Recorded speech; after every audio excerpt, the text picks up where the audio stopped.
par rapport à cette question, la deuxième question, c'était où sont les blocages, le point de blocage pour le rapport mapping.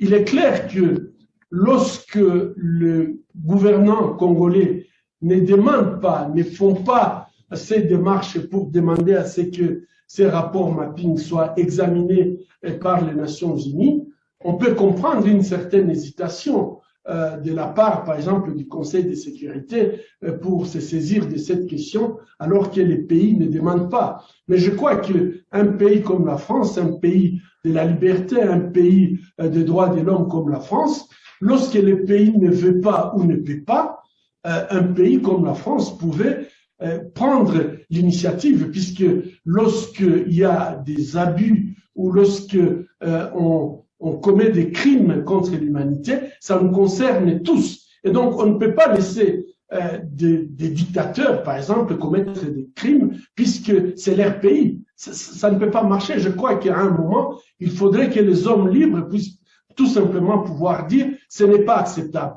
Et je pense qu'aujourd'hui, le blocage est beaucoup plus géopolitique. D'abord, en République démocratique du Congo, nous avons encore beaucoup de personnes dans l'administration, dans l'armée, dans la justice, et qui ont commis des crimes et qui craignent tout simplement que ces dossiers des rapports mapping puissent être examinés. Deuxièmement, il y a tous les pays voisins qui ont été impliqués dans les crimes qui se sont passés en République démocratique du Congo, le Rwanda, le Burundi, l'Ouganda, Zimbabwe. Ce sont des pays qui ont été impliqués et qui font une pression pour que ces rapports mapping ne puissent pas, donc les recommandations du rapport mapping ne puissent pas être examinées au niveau donc du Conseil de sécurité.